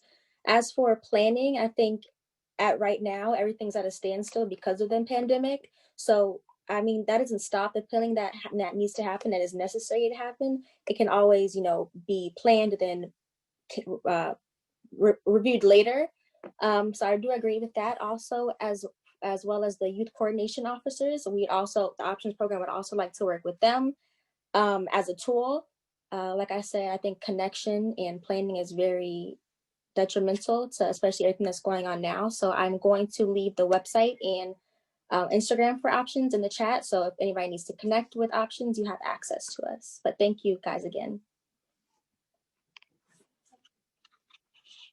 Thank you. Next is Jeremiah. Good evening. My name is Jeremiah, and I have a question directly for Commissioner Parker. And you cannot use the word trust or the phrase bridge a gap to answer these questions. What are, as Commissioner of Community Partnerships, what are the measurable actions that are taking place within the NYPD to reduce crime and gain trust amongst people? Can you repeat it one more time, Jeremiah? What are the measurable actions that are taking place within the NYPD to reduce crime and gain trust within the people? And by measurable, I think, that means we can count it, we can track it to prove that it's accurate.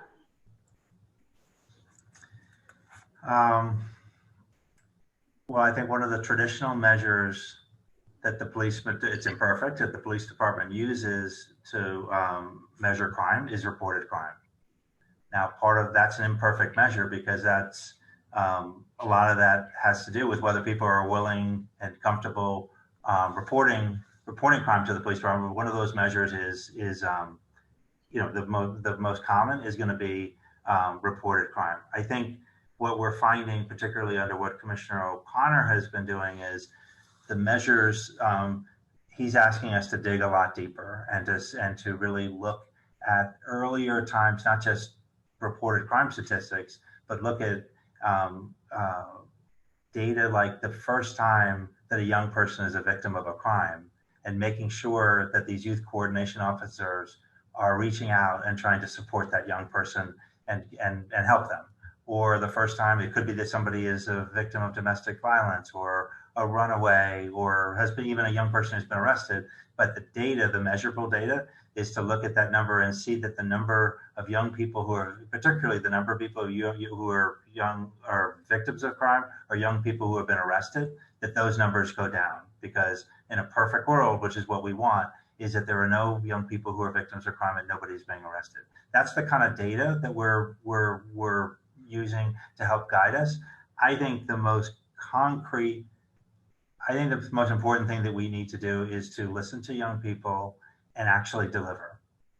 Listen and hear what are the kinds of things that young people want to see. Like I think Niali would say something like options. That was a program that was designed with young people in mind, using virtual reality, bringing young people and letting young people design that program, say these are the kind of projects that we want to do, and make it something that also young people can be paid to participate in that particular program. This was a program designed, police supported it, but it was designed by young people saying, something we would like to do is to learn how to do this and to do this particular kind of program. We're going to be doing a lot more of that kind of work over the next year. It's looking at, we're hearing from young people that for example, there's spaces, they're really, like basketball courts or soccer pitches. I'm sorry, Jeremiah, you're on mute. Were you responding to that? I didn't know. Oh yeah, I was saying that I hear what you're saying, but what I want to know is what measurable actions are being taken right now as we speak to reduce by the NYPD to reduce the crimes that's going on right now and to gain the trust of the people that don't want child around, the people that don't trust, the people that don't feel comfortable. What is being done as we speak right now to deal with that? Okay, I'm going to turn this directly to Commissioner O'Connor because that's the work that he's specifically doing. And then if there's more information I can provide, but this is the work of Commissioner O'Connor, particularly as it relates to young people. So Jeremiah, you're right on the money. So I have been in the line of work dealing with young people probably for 30 years since I learned how to be a cop from the kids in Park West and Graphic Arts High School. I learned how to talk to people. I learned how to argue with people from the kids at Park West and Graphic Arts High School because kids can argue with anybody. What we're doing now is we're meeting you where you are. We're not asking you to join the Explorers. We're not asking you to join a basketball program. We're coming out. We were in Kingsborough houses the other night, right after Amir Patterson was killed. And we were talking to the young people. And we did it spontaneously. Let me just finish 1 second. We're coming out and talking to the young people. Last night we were on Albany Avenue. Why? 6 kids got shot. How much? And that's some of the stuff we're doing ahead of time. The measurable, I just want to touch on what Commissioner Parker said. Most kids don't wake up tomorrow and say, I want to carry a gun. There were moments of time where someone could have intervened in a non-criminal justice manner with a service, with a resource, with a referral to a community-based organization, that the police wouldn't have to be involved.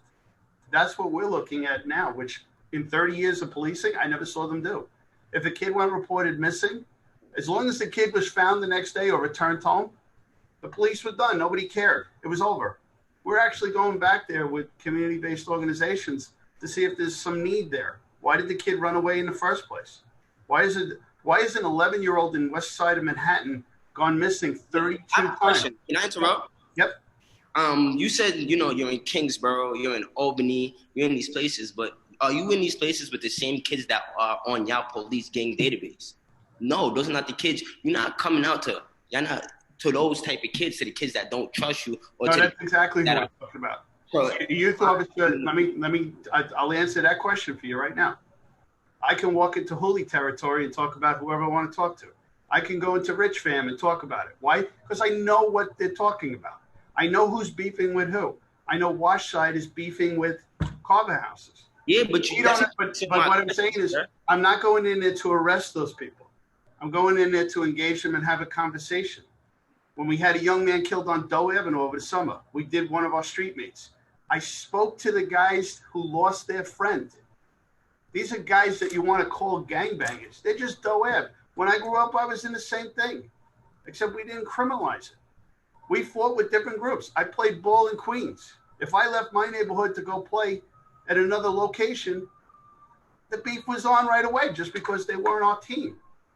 Except when we were growing up, we did this. And I got lumps all over the back of my head and a broken nose 4 times, but I'm still here. Now kids go straight to this, right? The gun. This is what they go to. So I understand what you're saying.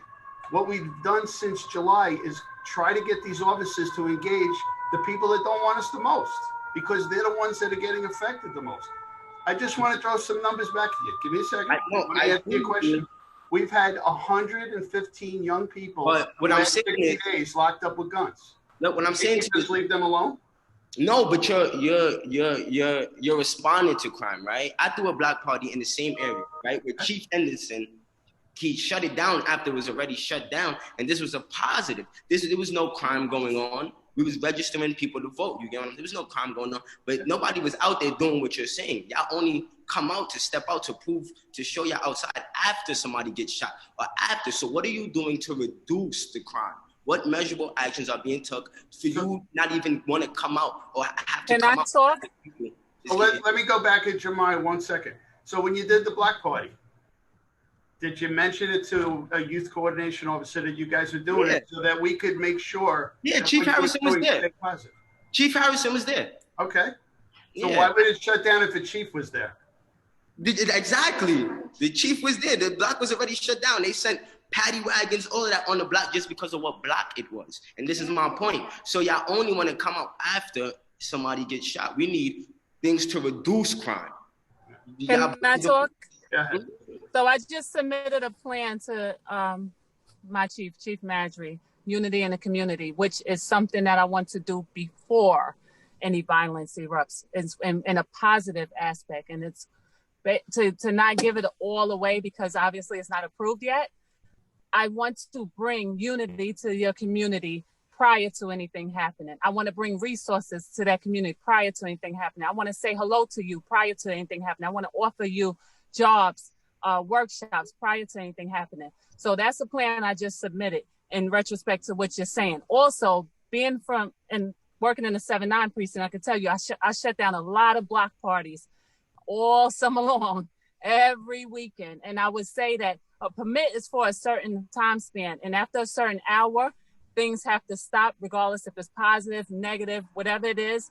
Other people aren't part of those parties and don't want to, we got to be fair. So when something is supposed to end at a certain time, regardless of what it is, it has to end at that time. I think to 10, and we shut down at 8 o'clock. We shut down 2 hours before the permit was even up. The permits is usually till 8 p.m. All right, everyone, just being conscious of time. You know what? It's at that time when we shut it down, Hold on we a have to second. shut it down. Hold on Sorry, everyone. It's 7:09, and we still have 2 young people that need to go before we get to audience questions. All right.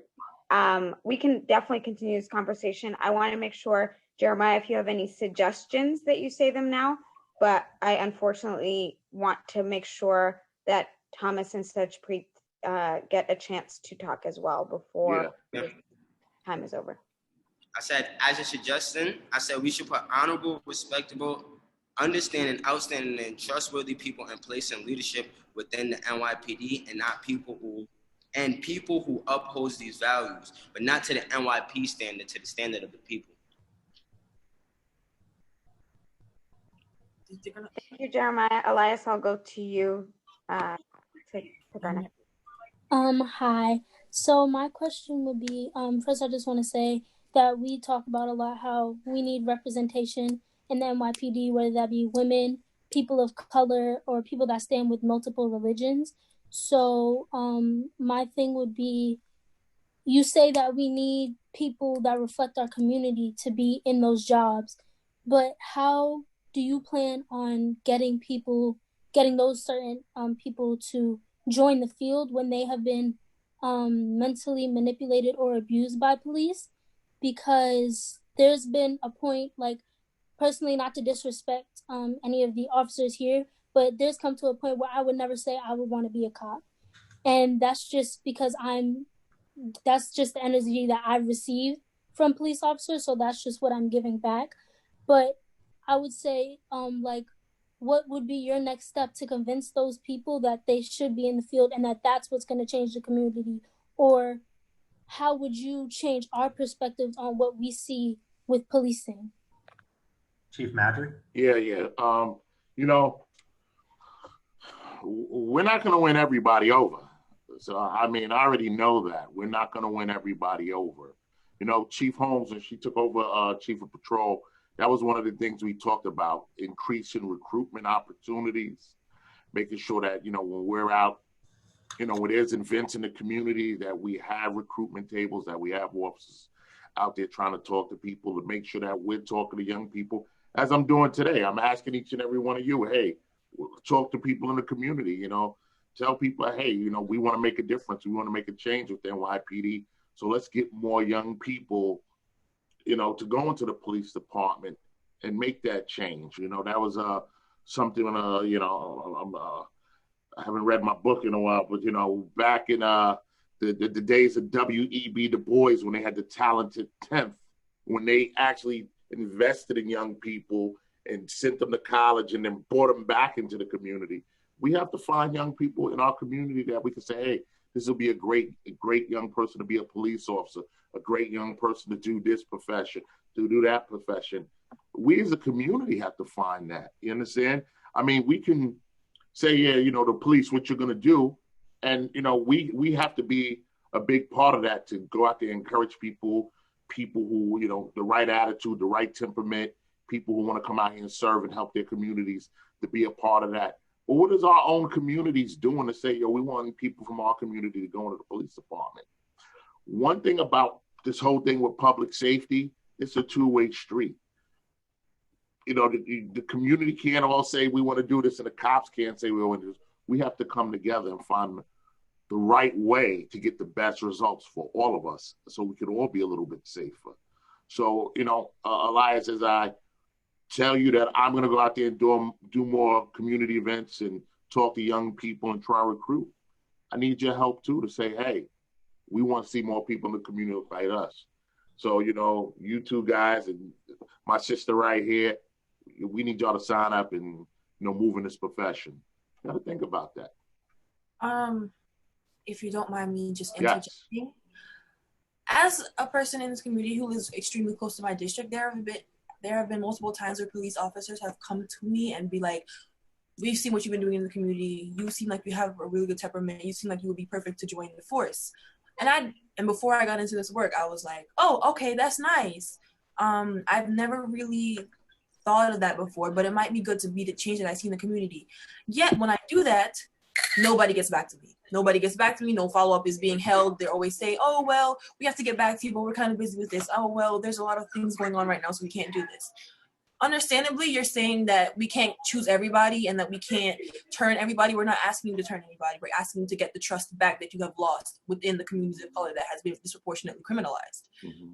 There has been nothing done when it comes to getting back to youth who you think have the right temperament, who you think are the best candidates for being a part of the police force. As somebody who's experienced it personally, firsthand, I can tell you, nothing has been done. There is little to no relationship there. You can't build up on something that refuses to be built up on. The foundation isn't strong enough. Until you have built a strong foundation with your community members, with your young people, with your teachers, with the police in general, with other people in their community, nothing will come to pass. Nothing will be built up. Nothing substantial will be in place, if you understand what I'm saying. Kanisha, And thank you for your comments and stuff. I agree with you partially, and I disagree with you partially. I invite you to come out with me and walk around Brooklyn whenever you like, and I guarantee you'll say, "Whoa," because when I walk in Brooklyn, many people, young people, adults, business people, they all know me. All right, they all know me. Okay, I've been out in Brooklyn a long time, and I built a lot of trust. All right, me and you, I don't think we've ever met or interfaced, but I've met a lot of people. All right, when I go to Brooklyn, but it's even more than Brooklyn now. Since I've been in this role, I got many friends in the Bronx now, Harlem. I don't even want to tell you with one of the ladies out there on 125th Street when we were handing hundreds of turkeys out to people called the name she called me to the police commissioner. All right, I've been getting ragged for the last week and a half. The name that I think Commissioner O'Connor might have heard the name that the lady had gave me. So, you know, it's a lot more that has to be done. But like you said, you're sitting here and you're doing what gets done to a lot of police officers, and that's the broad brush. You say, "Oh, y'all haven't did this, you haven't did that," and I can tell you, I've done so much with young people in Brooklyn and work with young people in Brooklyn, young people who have my phone number personally in Brooklyn, who I've talked, counseled, mentored, worked with. All right, me and some of my other officers where we've done things in the various communities, various precincts, but we understand that historically there is a lot of mistrust with the police and that we do have to work on it. And this is the exact reason why we're on this call right now, because we do want to work on it. We do want to get better. When you leave this call today, I hope you say, I met Chief Madry and I'll reach out to him, or, we'll exchange email address and numbers and we could talk about other things and stuff like that. I make myself available to young people. I make myself available to many people in the communities.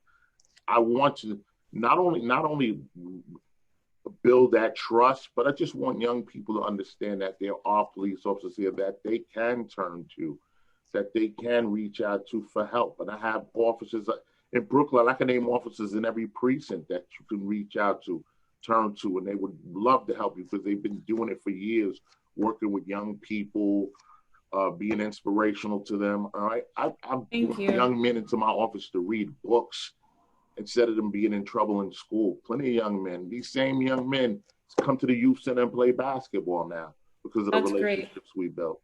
So let me not take any more time. Ms. Alvarez is going to kick me off, but we go to the next question. Yeah, thank you. So we do have one more panelist, and then we're going to move to the chat. Again, if you want to speak, it's limited to 18 and under. Raise your hand. I'm saying, I'm so sorry. I don't want to butcher your first name. That's okay. Yeah, that's perfect. So yeah, hello everyone. My name is Sajid Singh, and I am a senior at Benjamin Cardozo High School, which is in Bayside, Queens. And I'm representing the Sikh Coalition, which is the largest Sikh civil rights organization in the nation. So before I really get into my question, I wanted to give some, background information. So according to the FBI's hate crime statistics, 2019 had the highest number of deadly hate crimes since the FBI began reporting these statistics. And this overall jump was a 112% in hate-motivated murders from 2018 to 2019. And, just adding on, although New York City has a large population of Sikhs, in 2019, the NYPD reported 0 anti-Sikh hate crimes. And, there could be many factors that attribute to this. So it could be that community members didn't feel comfortable reporting to the police, or it could also be that the hate crimes were not, that occurred were miscategorized. So accurate data is important because it shapes policies, not just for Sikhs, but for other underrepresented communities as well. So my question is, will the NYPD commit to better training to learn about these communities and also commit to more accurate hate crime reporting? Thank you. Chief Madry? Yeah, I mean, we have our hate crimes unit, and I think they do a very good job. They're very responsive, and they know this business better than anybody. Just in terms of, I think a lot of mistakes happen with this reporting, and you know, in the field with the patrol officers, sometimes words are just misconstrued or actions are misconstrued. But we, you know, our policy with dealing with hate crimes is very strict, and we do try to do our best to address hate crimes. Again, we're not perfect. I know that hate crimes, some of them do slip through the cracks, but you know, it's not because we want them to. It's not because we want them to. You know, we try our best to get to address these hate crimes, and we try our best to, you know, again, reach out to the communities and work with the communities. I've been in the Sikh temple twice since I've been in here. I think I was being filmed all over the world when I was speaking. They had press from everywhere, and it was a great event. It was a great event to be in the Sikh temple, to meet people from the community over there in Richmond Hill. And again, it's just what we're trying to do, increase the outreach. But just in terms of hate crime, it's very important to us. We have a very good hate crimes unit, you know. But I admit sometimes things fall between the cracks. We got to just try and continue to do the best that we can. Excuse me, can I interrupt real quick? No disrespect. Jeremiah, you got to behave yourself. No, I'm just saying, like, as no disrespect, I feel like as the commissioner of community partnerships, he should at least, you know, give someone an answer. Jeremiah. Directing the questions to Jeremiah. you, Kevin O'Connor. Jeremiah, I think we have one more person. Ms. Alvarez, we have one more person we didn't hear from? Or did we hear from all the panelists? We want to follow up with Sajaprit. Sajaprit. Yes. Just wanted to make sure that your response, like if you had any response to Chief Madry's question, if you had to follow up. Yes. So first of all, thank you for, you know, giving your response. So I feel like a good, you know, thing to do is that the Sikh Coalition actually offers free Sikh awareness training to many police, like the NYPD. So, you know, training could be scaled anywhere from 3 hours, and it could be down to 30 minutes for roll call meeting. So, you know, it would be great. Like, if you'd like to share your emails, I can introduce you to, you know, one of these Sikh Coalition members at, you know, a convenient time. And this, you know, would also, you know, help the community, because if they realize that the police are working towards, you know, building better connection with Sikhs, you know, it would just look good for you know, at the NYPD. So absolutely. Real quick on that, if you have specific neighborhoods that have larger populations that you think that would be most beneficial right now, like a roll call, I sent everybody the email. You can send that to me, and we'll be in touch again. Okay, thank you so much. I'm putting my email in the chat right now. So if anybody needs to follow up with me, please do. And I want to just follow up with Jeremiah. I appreciate the interest in my voice, because people accuse me of talking too much. So I've done the best I can to actually bring voices who are really much closer to the ground in terms of the police work with Chief Madry and Inspector Perry and Commissioner O'Connor. I would just follow up, though, very specifically just with the challenge with hate crimes, because and Reverend Breyer and other faith leaders were helpful with this at a certain moment in COVID. And I think this can be to any group where hatred starts to surface. But there was a moment where Asian Americans particularly were being targeted for hate crimes in New York City, because there was a lot of hateful rhetoric about it. And so we worked closely with Asian American leaders there was a PSA that was done by the chief of detectives saying in unmistakable, certain terms that went out far and wide on social media in any way that we can, that we take this as seriously as anything else. It's absolutely unacceptable, and many other things. But a lot of it depends on people coming to us and telling us what we don't know. We need people to tell us, because if that crime in particular can sometimes go underreported, and we can't protect people and support people like the way we need to. So we urge everyone to come to us with us, because we will be very responsive. And and Jeremiah, we're going to set up another call where I'm going to do nothing but talking. But for now, all right. Thank you so much, Commissioner Parker. Mickey, really quick before we move on to the chat.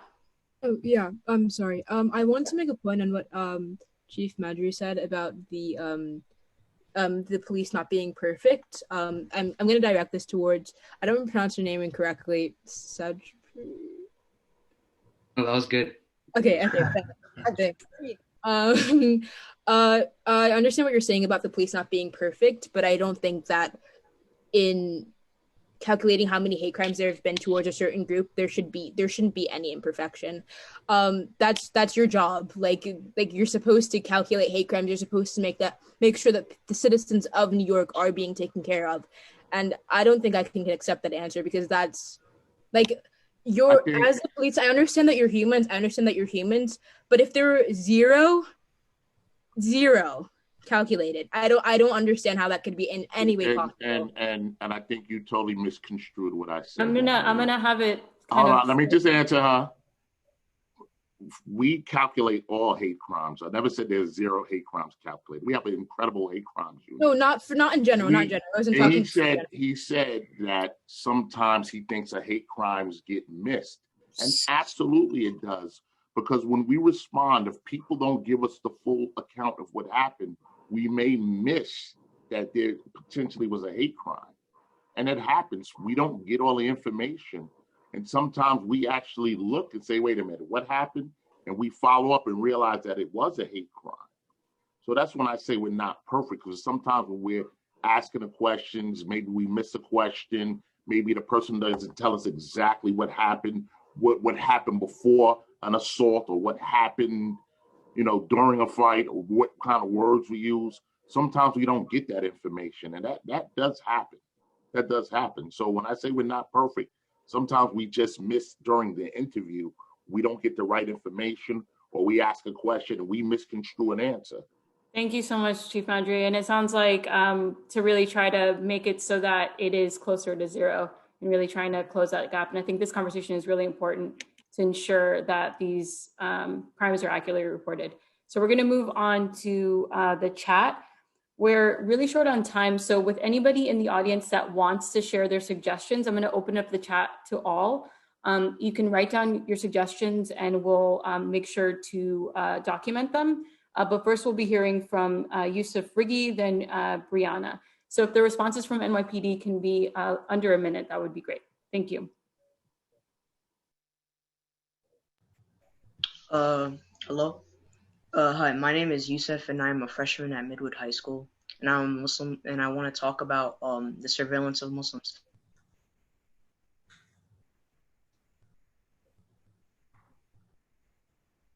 Thank you, Yusuf. Sorry, I disconnected there a little.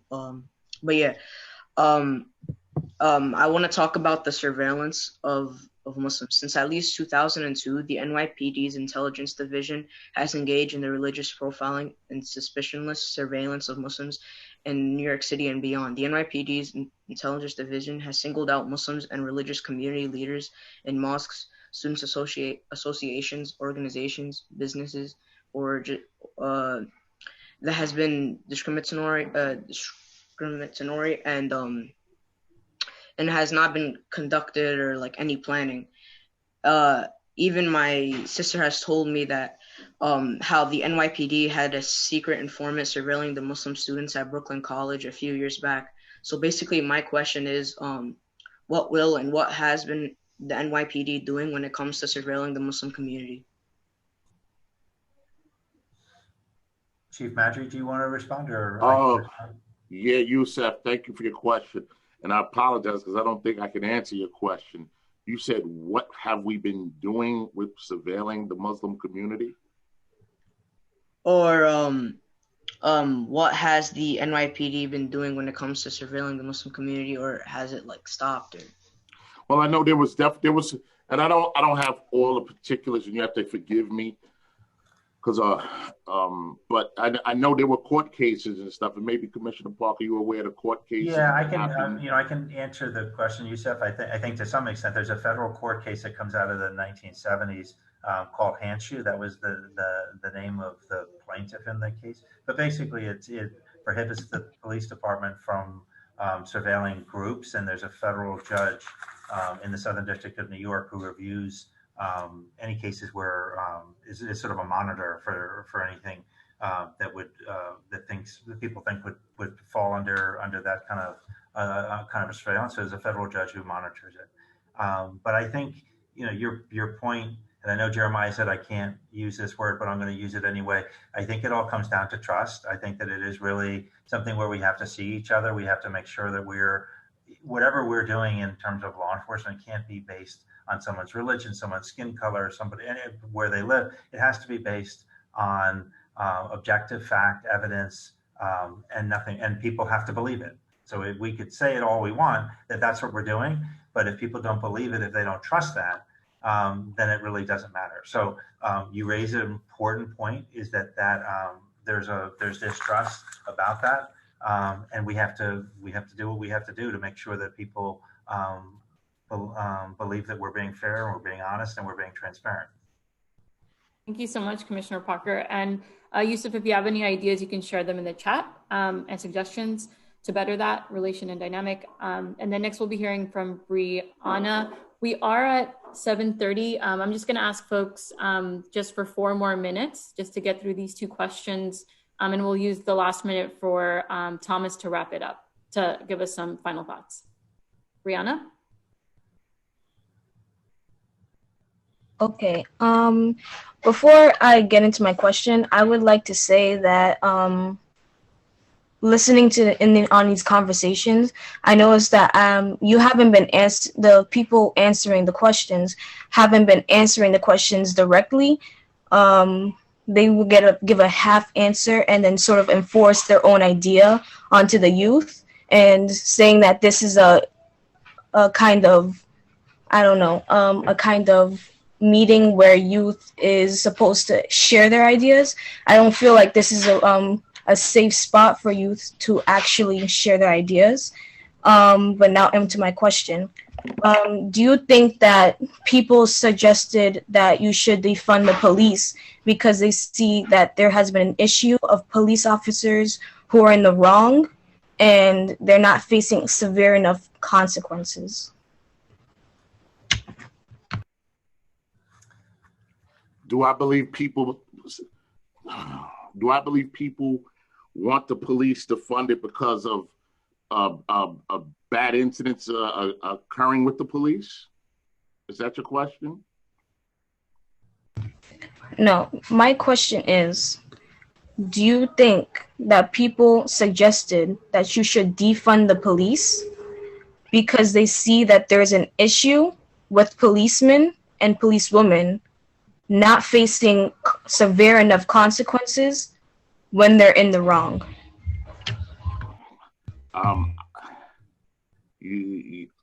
I don't know if I could answer that. And you said, you young lady, I appreciate you and I appreciate your comments. You said that we're not answering the questions. You think we're half answering the questions. But Brianna, you asked me to answer a question based on what hundreds of thousands of people are feeling. So how could I properly answer that question to you? I can tell you what I think. That's exactly what I'm asking. Okay, what I think is, I think that yes, based on a lot of history with the police, a lot of bad incidents that occur with the police, issues of race and other actions that the police have been involved in throughout history. I think that's all a buildup, especially right after the murder of George Floyd. I believe it's all a buildup, and that's what people want. They want less police. They want more resources. Yes, I believe that. Okay, so my suggestions would be implementing a board to incorporate community leaders as well as supervisors to help mitigate and ensure that justice is served. That's great. Thank you so much, Brianna. So we're not going to have enough time for Natalia, but Natalia, if you can use the chat to put down your suggestion, I'm going to pass it over to Thomas to wrap it up. I want to thank everyone for having such a candid conversation and bringing some incredible ideas today. We hope to pull all of these ideas and publish them and share them with New York City at large and see what actionable next steps we can take. Thomas? Yes, again, I'd like to thank everyone for coming and for participating in the town hall discussion we had. So I've written down some next steps. So clearly we need to have more of these discussions since we're running out of time very quickly. So having more of these discussions, bringing in more members who interact with youth, as well as members who interact with police, so we can have better answers from each side from people who really know communities better. Additionally, figure out what the plan is to reconnect police with communities who don't want them there, and figure out how each side can trust each other. Since we know the goal that we want is trust, let's figure out how we can accomplish this goal. Work together with NYPD, community leaders, youth, community organizations, and others to figure out what this plan is. And as a group, work with communities and organizations to get what communities need. We need to take time to understand each other, find common ground, learn what each side wants and how each side wants to achieve those wants. Let's work together to put leaders in the NYPD who truly and honestly know their communities, and then figure out how to stop crime before it happens. And yeah, that's what I got so far. I was listening to the conversation really deeply, so I didn't have time to take very thorough notes. So I apologize for that. Don't worry, we got you, Thomas. We had the rest of our team documenting all of the suggestions. And if any of the panelists, again, if anyone in the audience has additional ideas or suggestions, you can email us at outreach@ccrb.nyc.gov. I want to thank you all so much. Again, I hope that this is the first in multiple conversations involving youth. Thank you to all of our youth panelists, to the members of the NYPD, to our team, Marwa, Jahai, Tim, Sonia, Nakai, and I hope you all have a really safe night. Thank you all so much.